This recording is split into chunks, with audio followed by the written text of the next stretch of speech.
Proof of goodbye. The smell of rosemary and lamb drifted through Emily Hayes's East London flat, mingling with the soft hum of Miles Davis, drifting from the Bluetooth speaker on her kitchen counter. The apartment was warm, softly lit with Edison bulbs in hanging fixtures, and her favourite candle, amber and sandalwood, flickered beside the photo of her and Josh from Hyde Park, framed in minimalist gold. She glanced at the clock, 7:43 p.m. He was late.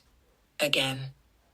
Emily stood barefoot in the kitchen, glass of red wine in hand, watching the phone screen light up with a new message. Moi, Josh. Running behind, just wrapping up a drink with the boys. Be there soon. X.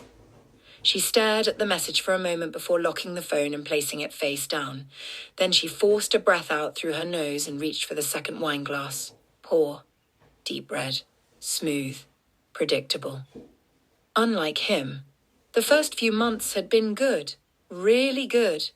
Josh had this easy charm, the kind of smile that made waitresses linger at their table and her friends raise their eyebrows. He was attentive, warm, and surprisingly vulnerable in ways she hadn't expected. They'd clicked fast, that rare kind of chemistry that felt both intoxicating and grounding. For once, she'd thought, this could be something. And for a while, it was. She'd started to picture the next step, him moving in. Maybe slowly at first, a drawer, a toothbrush, a weekend bag that just never left. But he'd always dodged the topic, claiming timing or work stress or some other vague excuse. And she hadn't pushed. Not really. Not until last week.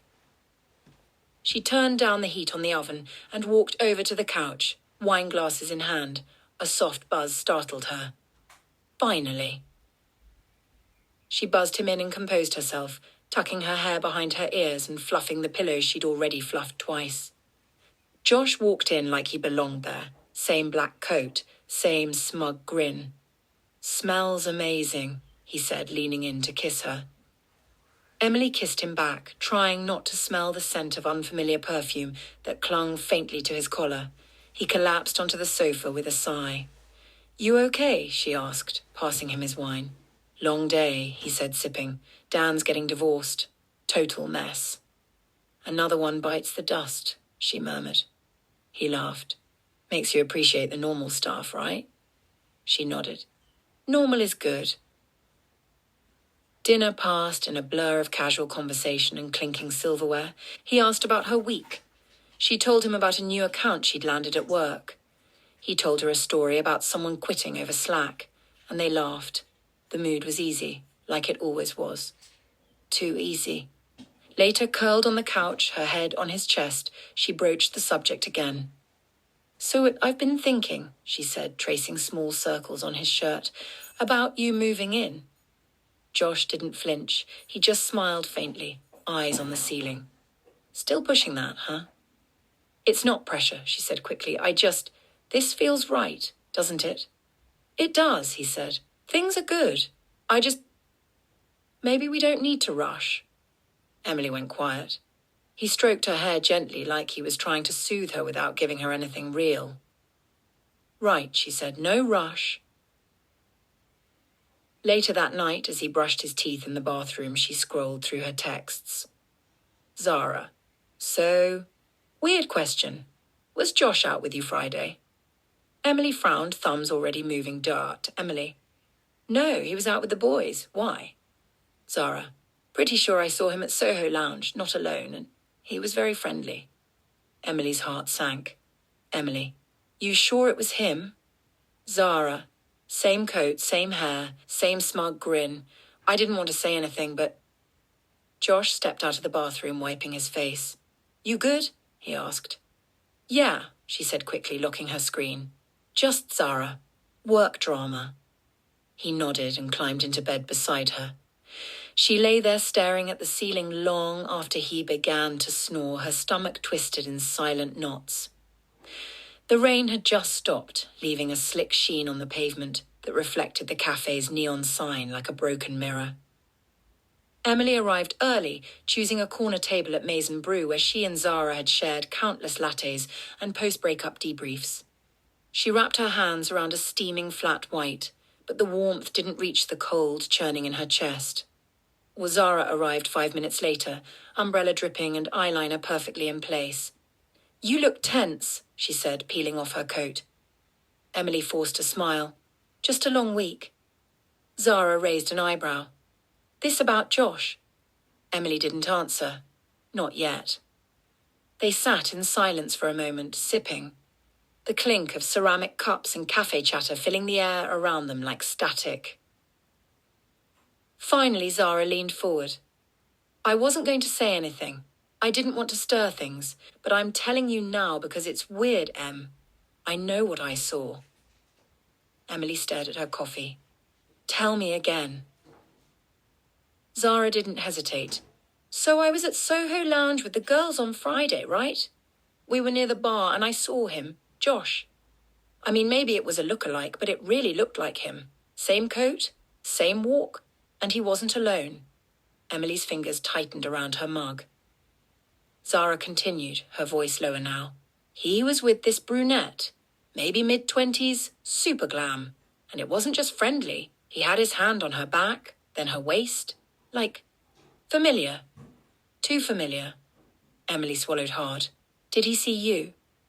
"I don't think so. I left before things got more awkward. I didn't want to jump to conclusions, but..." "You think he's cheating?" "I think," Zara said carefully, "he's lying, and you deserve to know the truth." Emily nodded slowly, her mind already flipping through memories like flashcards, missed calls, vague answers, a smile that didn't quite reach his eyes. She thought back to that text he sent before going out. "Just grabbing a pint with the boys. Miss you already." Now it felt like a punchline.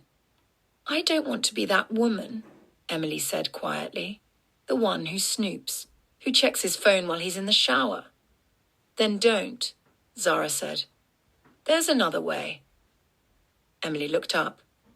"I read about this agency once," Zara said, sipping her espresso. "They send in someone to flirt, test the guy, record everything. It's all legal, discreet." "That sounds manipulative." "So is cheating," Zara snapped, then softened. "Look, I'm not saying you should do it, but if you really want to know, without second-guessing, without losing your dignity, it's an option." Emily nodded again, but didn't respond. That night she couldn't sleep. She lay awake in bed while Josh's side of the bed remained empty. He'd claimed a last-minute dinner with a client. Her phone screen glowed as she typed into the search bar. UK Discreet Cheating Investigation Services. Click, scroll, link. Venus Investigations, Discreet Honesty for the Modern Woman. The website was clean. No sensationalism, no trashy stock photos, just a soft blush background, white text, and a line that struck something deep inside her. "We find the truth. You decide what to do with it." She clicked, "Get started." Within an hour, her inbox pinged. Lana Venus. Investigations. "Hello, Emily. We understand how hard this is. Let's talk. Confidential, no obligation. We're here when you're ready." The next evening, Emily took the call on her balcony, wrapped in a thick cardigan, phone pressed to her ear with trembling fingers. Lana's voice was calm, professional, not salesy, not dramatic.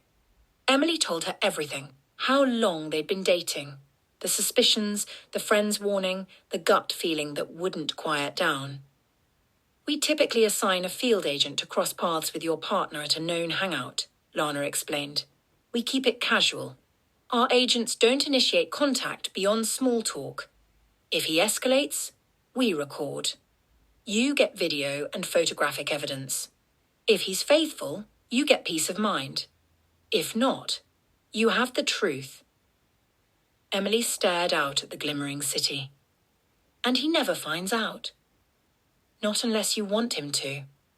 There was a long pause. Then Emily said quietly, "Do it."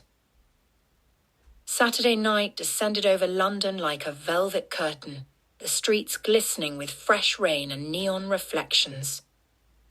Emily sat on her living room sofa, legs folded beneath her, dressed not for a night out, but for a night in. Slouchy jumper, wool socks, and a glass of wine in hand. The TV played some rom-com she wasn't watching. Her eyes were fixed on her phone. 7:52 p.m. No update yet. Her heart thudded in quiet, traitorous hope. Maybe he'd passed the test. Maybe this was all a mistake. Maybe Zara had seen someone else. Maybe Josh was exactly who he said he was. Then her phone buzzed. Lana Venus. Investigations. He's here. Layla has made contact. He just bought her a drink. Emily's breath caught. She read the message 3 times before setting her wineglass down with trembling fingers. She wrapped her arms around herself as if she could hold her body together through sheer will. More buzzing. Way image 1, Josh, laughing, standing close to a tall brunette in a red dress, hand on the bar, his body angled towards her. Image 2, Josh, leaning in, brushing something from her hair. His smile wide, relaxed, the same one he used on Emily when he wanted to charm her. Emily stared, unmoving. Her stomach was a pit of ice. Buzz. Image 3, Josh's hand resting on the small of the woman's back, too low to be platonic. Buzz. Image 4, the kiss. Her throat tightened. He was kissing her casually, confidently, not drunk, not dared, just because. Then came the video. It wasn't long, maybe 30 seconds, but it was everything. Josh whispering something in Layla's ear, her laughter, his arm sliding around her waist, his face lit up with that familiar smirk. He looked comfortable, practiced. Her phone buzzed again. Lana, would you like to speak tonight or tomorrow when you're ready? Emily stared at the screen, then slowly typed. No need. I've seen enough. She powered off her phone and stood slowly. Her body felt disconnected, like she was watching someone else move through her flat. She wandered to the window looking out at the city. He had told her he loved her that same night. Just a pint with the boys. Miss you already. A memory slammed into her, him texting that as he adjusted his coat and turned to kiss another woman. She should have screamed, should have thrown something. But all she felt was the dullest kind of ache. Later, as she sat at her desk, staring at the photos again, her grief slowly mutated, hardened. Not tears, not rage, resolve. The next morning, Josh called her like everything was normal, his voice breezy, casual. Last night was wild, he said. Jamie got kicked out for dancing on a table. You'd have hated it. Yeah?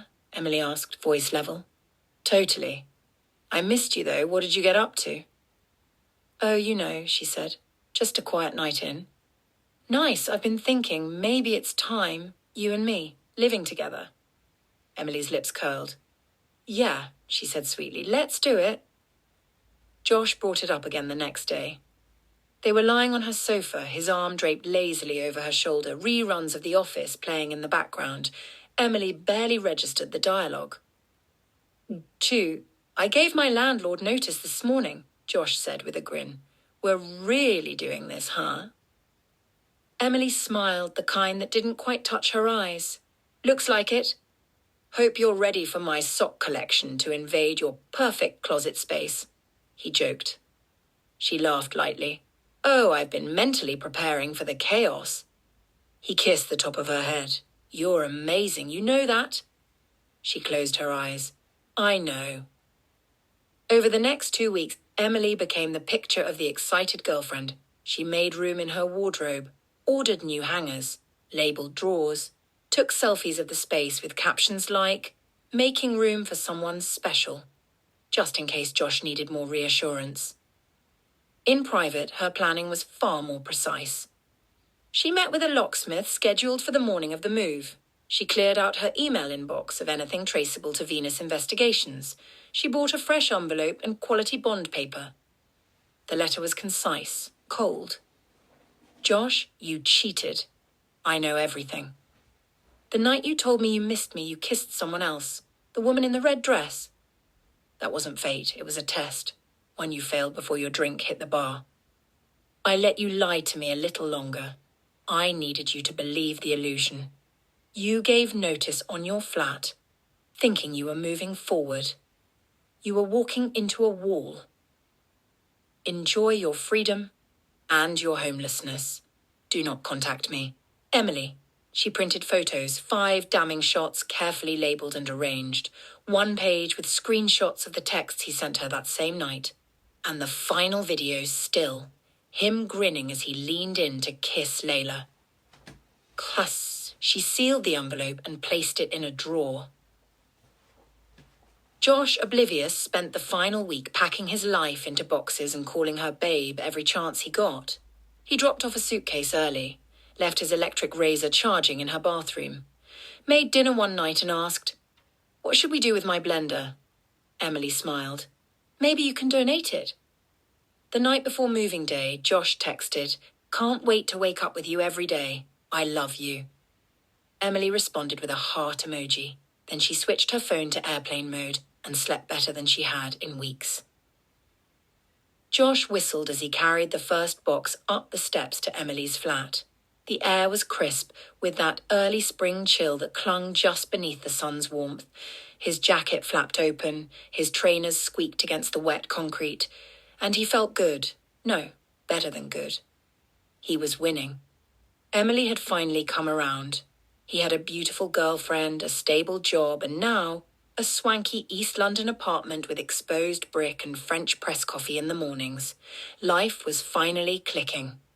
He stopped at the top step, shifting the box to one arm and reaching for his key. That's when he saw the envelope. It was taped to the door, centered perfectly. No stamp, no handwriting on the front, just his name in sharp, confident letters. Josh. He frowned. "Is this a note?" "Did she step out?" he muttered. He balanced the box awkwardly on his knee and peeled it off. The seal popped as he tore it open and pulled out the contents. At first he didn't understand. Then he did. Photo 1, him at the bar with the girl in the red dress. Photo 2, his hand resting on her back. Photo 3, the kiss. His hand trembled as he flipped through the rest, screenshots of his text to Emily that same night. More photos. A printout from a security cam, time-stamped, sharp as glass. The letter was last. He read it once. Then again, the words carved themselves into his skull. You cheated. I know everything." The key he held didn't fit the lock. He tried again, his breath speeding up. Click. Nothing. He pounded on the door. "Emily? Emily!" Silence. He tried calling her straight to voicemail. He tried again, and again. The door remained closed. The street, unforgiving. He stepped back, running a hand through his hair. He looked around, sure someone was watching. They weren't. He pulled out his phone and texted. "Josh, Emily, please. This isn't what you think. We can talk." Delivered, not read. 3 floors up, behind a slightly parted blind, Emily watched him. Wineglass in hand, wrapped in a soft grey robe. The scene played out like a final act. She felt no joy, no smugness, just quiet. Zara leaned beside her, peeking from behind the curtain. "God," she said, "he looks so deflated." Emily sipped her wine. "Good. You don't want to talk to him? Not even to say, 'I told you so'?" Emily shook her head. "He doesn't deserve words." Josh stayed out front for another 20 minutes. Then he left, slowly, shoulders hunched, box still in hand. Emily waited until the van pulled away before she turned off the lights and let herself breathe. It was over. Josh didn't go home that night because he no longer had one. He crashed at his mate Callum's place, squeezing himself and 2 suitcases into a guest room that smelled like stale beer and gym socks. His boxes sat in the van for 3 days before he bothered to unpack anything. He told Callum it was a misunderstanding. "She went psycho," he said over takeout. "Found some random chick flirting with me and just lost it." Callum raised an eyebrow. "Photos don't lie, mate." Josh's defensiveness cracked. "I didn't mean for it to happen. It was just a bit of harmless flirting." Callum didn't answer. He didn't need to. The fallout spread quickly. Zara had told their mutual friends the basics. Emily's version of events wasn't loud or public, but it was quietly devastating. People started drifting from Josh. Invitations slowed. He caught someone muttering karma at the pub. Even his boss commented on his performance slipping. At night, he'd pull out his phone and stare at Emily's number, hovering over unblock, knowing she wouldn't pick up anyway. He sent one email from a work address. Just 2 words. I'm sorry. It bounced back. Meanwhile, Emily was busy reclaiming herself. The silence after Josh's departure wasn't empty, it was sacred.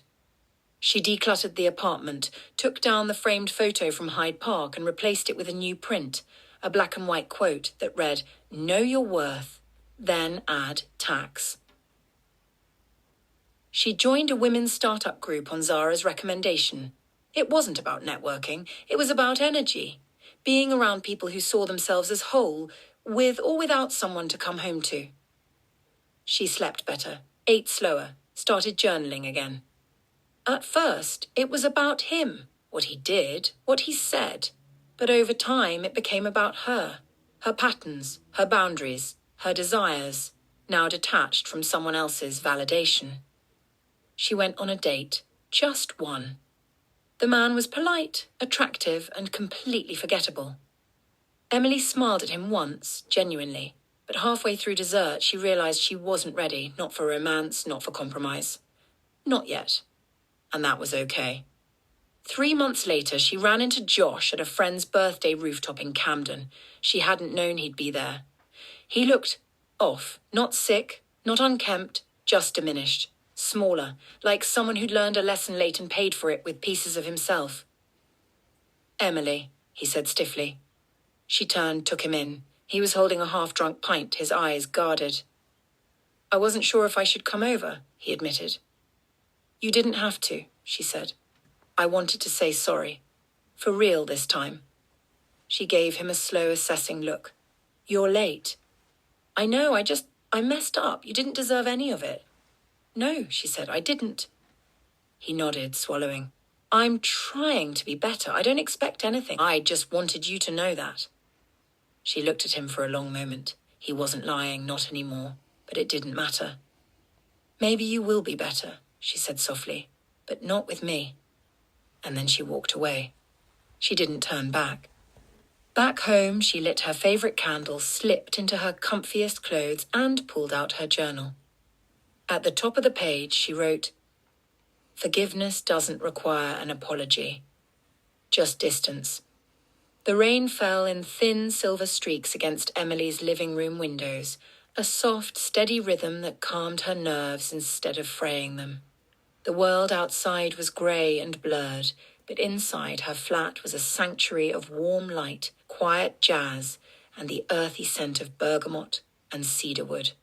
She moved slowly, deliberately, lighting candles, folding a throw blanket, pouring herself a cup of tea.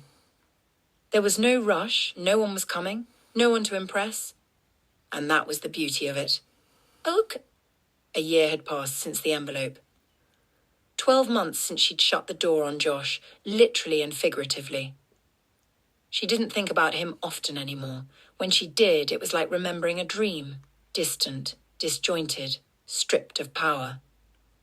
What she did think about was how far she'd come. The woman who once second-guessed every gut feeling, who softened her voice to keep a man comfortable, who waited for someone else's honesty to feel secure, that woman was gone. Emily had learned how to sit in silence and enjoy her own company. She'd taken a weekend trip to the coast alone, walked the cliffs with wind in her hair and sand in her shoes, and didn't feel lonely for a single second. She'd joined a book club, taken up ceramics, even submitted a short story to an online magazine under a pen name. Her apartment was filled with small joys, plants she hadn't killed, art she'd picked for herself, mugs that didn't match but made her smile. And on her wall, above her desk, in a sleek gold frame, hung a single line, "Know your worth, then add tax." Every morning, she saw it, and every day she believed it a little more. That Saturday, Zara dropped by with almond croissants and gossip. "You're glowing," she said, dropping her bag with dramatic flair. "It's honestly disgusting. Do you ever get moody anymore?" Emily laughed. "Only when the Wi-Fi's down." They sat on the floor with coffee and carbs, their conversation drifting between careers, awkward Hinge dates, and a new documentary about women who scam their scammers. Zara paused mid-bite. "So, do you ever think about dating again?" Emily considered it. "Maybe someday. But not today." "Not today," Emily said, smiling. "Today's good, just like this." They toasted with coffee cups, crumbs on their fingers, and the rain still whispering at the windows. That night, alone again, Emily stepped onto her small balcony. The air was crisp, the kind that promised new seasons and fresh starts. She looked out at the city, its lights, its mess, its noise, and felt nothing but peace. She didn't need closure from him. She'd given it to herself. She didn't need a love story to feel complete. She already had one, with herself. And this time, it was real. The end.